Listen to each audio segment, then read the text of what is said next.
वाराणसी के राजघाट स्थित सर्व सेवा संघ समिति को जिम्मेदोज करने की आज तैयारी। सर्व सेवा संघ समिति के परिसर में पहुंचा भारी पुलिस बल। समिति के 2 दर्जन सदस्य और गांधीवादी समर्थकों को पुलिस ने लिया हिरासत में कर रही है बाहर। रेलवे और गांधी के अनुयायियों के बीच आमने सामने की स्थिति। डीएम ने इस जमीन को रेलवे का बताया है, साथ ही सर्व सेवा संघ भवन को ध्वस्त करने का आदेश भी दिया है। हाई कोर्ट और सुप्रीम कोर्ट से भी नहीं मिली थी सर्व सेवा संघ समिति को राहत, कोर्ट ने किया था खारिज।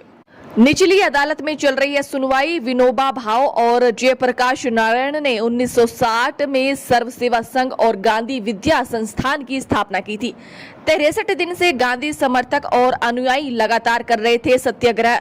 63 वर्षों से सर्व सेवा संघ इस भूमि पर कार्यरत है।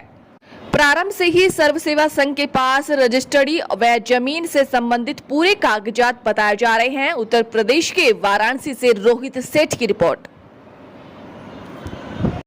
उसका फैसला हो गया है। जबकि कल हम लोग दिन भर कोर्ट में थे, रजिस्ट्री साहब बैठे ही नहीं, कोई फैसला नहीं हुआ। हम हाई कोर्ट गए थे, सुप्रीम कोर्ट गए थे। उन दोनों कोर्टों ने ये कहा कि आप सिविल कोर्ट में जाइए। हम उनके आदेश के निर्देश के अनुसार हम सिविल कोर्ट में आ गए। कल सिविल कोर्ट में सुनवाई होनी थी। दिन भर मजिस्ट्रेट साहब नहीं बैठे। हम लोग इंतजार करते रहे। हमारे 4, 5, 6 वकील भी बैठे थे।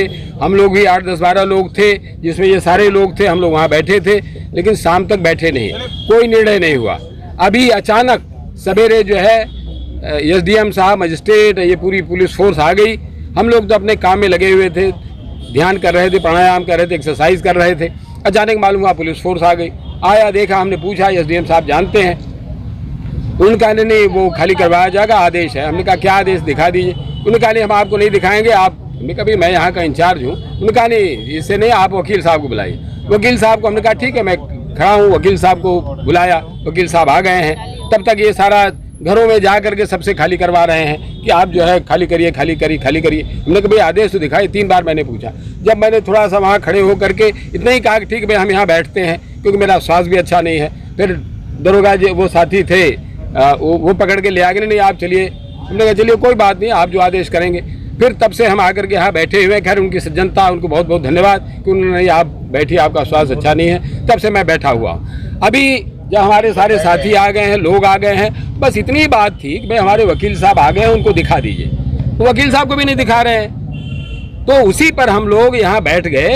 हम तो उधर ही बैठ रहे थे जहाँ धरने पर, वहाँ भी नहीं बैठने दिया। तब हम लोग यहाँ आकर के बैठ गए हैं। बस आप सब लोगों से प्रार्थना है, और जो हमारे पुलिस के लोग हैं, सब लोगों से हाथ जोड़ के प्रार्थना है कि मेरी साथी, सिविल कोर्ट से क्या होगा कल का? साथी कोई सुनवाई नहीं की उन्होंने। कल कोर्ट में बैठे ही नहीं। अगर सुनवाई हो गई होती, उन्होंने फैसला दे दिया होता, तो हम हाई कोर्ट जाते। लेकिन हम जब हमें कोई आदेश मिला ही नहीं, तो हम आगे कैसे जाएं? भाई ये तो सामान्य प्रक्रिया है ना, वो देंगे हम जाए। क्योंकि उन्होंने यही कहा भाई आप वहाँ से पहले या तो आदेश आपको मिलेगा या आपका रिजेक्ट हो जाएगा, उसके बाद हमारे पास आइए। तो ठीक है, वो रिजेक्ट कर दें, फिर हम जाएंगे।